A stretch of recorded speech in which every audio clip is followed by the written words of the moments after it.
Coming up on the 5 News Bright Side, Fayetteville Public Schools will honor 2 of the first Black educators to teach in the district. And a school dance team is raising funds now so they can perform in the Macy's Day Parade on Thanksgiving Day.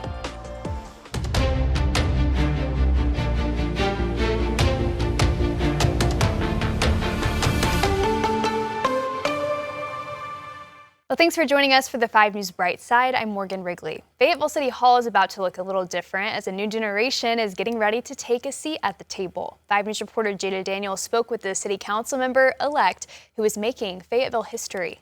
For 26-year-old Coleman Warren, serving the city isn't new.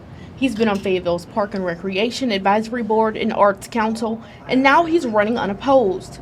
He's set to become the first Gen Z city council member in Fayetteville. I think that feeling intimidated, I think, is just because it's city politics, and so the pothole or the sewer burst or whatever it might be, it's personal and it's my neighbor. Warren says while his age may be one of the first things people notice, he says it also gives him a different perspective. Generation has had a really unique experience, right? We've had the world at our fingertips, and I think that having the world at your fingertips also means you see how big a lot of the problems are. That's part of why Warren says he wants more young people in the room, helping make the decisions that will shape their future. And his predecessor, Ward 1 council member Bob Stafford, agrees. But I certainly don't believe that you should have to have your AARP card as a bar to entry for public service. Stafford says he's been meeting with Warren regularly, talking through the issues of the day and helping him understand how city government works. We live in a country now where literally people are dying in office. They're freezing in front of the camera. They're being wheeled around, voting on things without knowing what it is or why. And I think it is time to have faith and to trust the younger generation. Says he knows stepping into this role will come with some challenges, but he believes his generation has a lot to bring to the table. Of course I'm going to make mistakes. It's our ability to have the conversation as in real time as possible, to really be with one another and use the technology we have to really practice democracy. Warren is set to take office in January, representing Fayetteville to Ward 1. And he says he hopes his election shows other young people they don't have to wait to get involved in their communities. In Fayetteville, covering news where you live, Jada Daniels, 5 News. Also in Fayetteville, the school district has announced this year's inductees for the Hall of Honor, and 2 of the people being honored have a very special place in the district's history. Thelma and Romy Thomason were the first Black educators to work in Fayetteville. Thelma taught elementary school for 61 years, the longest tenure ever in the district. The district also voted to rename the new middle school after Thelma. It's important just because I think oftentimes we don't really highlight the contributions that they've made to society in their lifetime until they are no longer with us. So the fact that they're able to just be in a room filled with people who care, respect them, and have been impacted by them allows them just to get their flowers, so to speak. Romy taught all over the district for 50 years. He passed away in 2016. The Hall of Honor ceremony is scheduled for October at the Fayetteville Public Library. Thousands of Springdale students are back in class for the year, including students at the brand new Jones Prep Academy. 5 News reporter Emily Ma shows us how Jones Prep is helping students who need some extra support this school year. The new Jones Prep Academy is designed for students who struggle in a traditional school setting, whether that's because of behavioral problems, emotional problems, or just something else happening at home, so they have new resources here at Jones Prep. Students will have smaller classes and access to counseling and therapy here on campus. The school also works with families and community organizations to address needs outside of the classroom.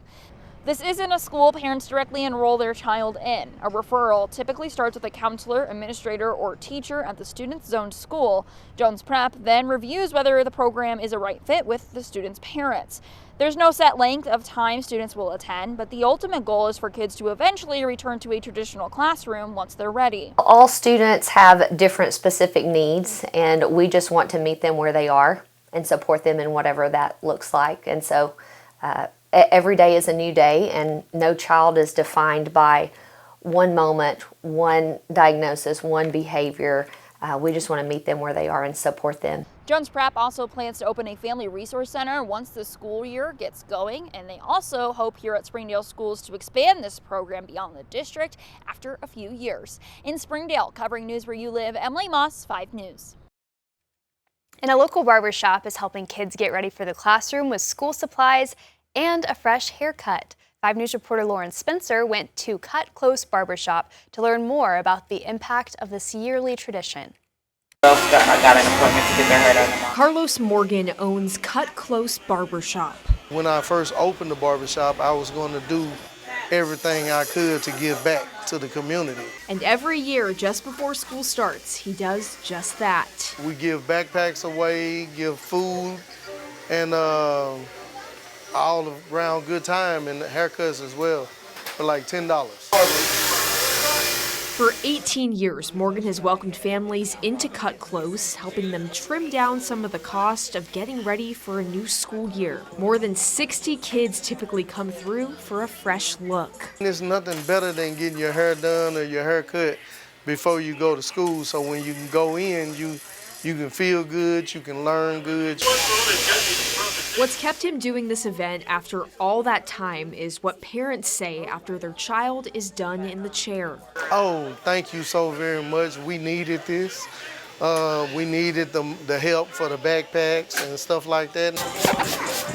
Morgan says he's thankful for the barbers and stylists who volunteered their time to get these children ready. And after 18 years, his favorite part of the event hasn't changed. The smile on the kids' face when they leave. That's the best smile that you can ever get. Well, speaking of back-to-school haircuts, some of the Razorbacks' offensive line just got some of their own. The Hogs have taken team unity to a whole new level with some interesting haircuts to start the season. Some of the cuts include a checkerboard pattern, a mohawk with 3 strips, just hair in the front, a skullet, and more.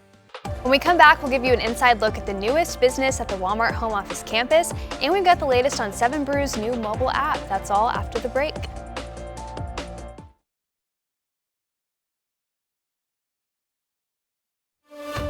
August is National Black Business Month, a time to recognize Black entrepreneurs who are filling needs in their communities. 5 News reporter Jada Daniels spoke with one Northwest Arkansas business owner who says she opened a salon to create a space where people feel represented. For many people, a salon is more than just a place to get a service. It's a place to feel comfortable, understood, and sometimes to find community. There's not a lot of Black spaces here and not a lot of Black hair salons just because the minority of Black people are really small in this area. Even though it is growing, it is still really small. We make up maybe less than 10% of the population in this area. And so I knew that I wanted to be able to provide kind of a one-stop shop. NW2D owner Simone Booth says when she moved to the area for college, she quickly realized many people were searching for a space where they felt they belong. So he posted. There were people that actually lived here, and I could tell that they were always traveling to Tulsa, traveling to Little Rock or Memphis to get their hair done, and I wanted them to feel like they could find a community here. Booth says the salon has grown into more than just a beauty business. It has become a place where people can build connections outside of the chair. Also have NW2D Black Girl Book Club, which is something that we started in the last 2 years, and we're really proud of that because we saw Black women needing a space to be able to make friends and find community outside of the salon. Now that growth is leading to a new chapter for the salon, Booth is celebrating the grand opening of her new Fayetteville location on August 15th. Booth says that expansion is about continuing the mission she started, making sure people feel seen. In Fayetteville, covering news where you live, Jada Daniels, 5 News. A trading card fundraiser where all proceeds went to fight food insecurity in Northwest Arkansas was just held at the Jones Center recently. Put on by NWA nonprofit Play It Forward, the Trade It Forward event featured over 100 vendors selling trading cards. There were prizes at the door, raffles, and even a silent auction. Drake Welch with Play It Forward says this event was put on to make it easier for people to give back. Everyone knows about the holidays, right? Everybody knows in the year time comes, it's like it's time to give, but in the rest of the year, it's kind of a dry spell. And so talking with some of my friends, we thought, hey, we can let turn something people are going to do anyway, right? Your Saturday activity, what you're going to go do, go find something to hang out.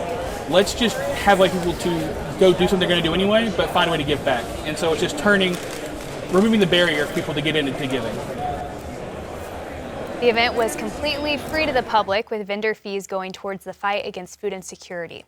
The Macy's Thanksgiving Day Parade has long been a senior year tradition for Southside Southern Belles, and this year they'll take part in a milestone, the 100th anniversary of the celebration. 5 News reporter Emily Moss has more on how the Belles are using this experience to give back.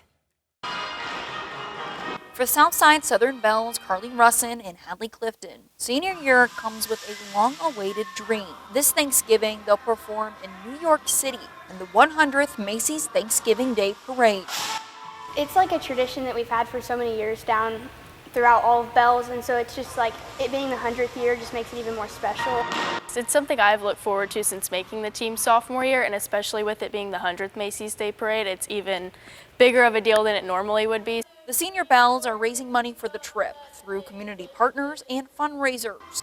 This year, 1% of what they raise will go to hygiene lockers at both Portsmouth high schools. The hygiene kits are lockers located throughout Northside and Southside High School that have items such as deodorant, shampoo, conditioner, just basic hygiene necessities that students might need.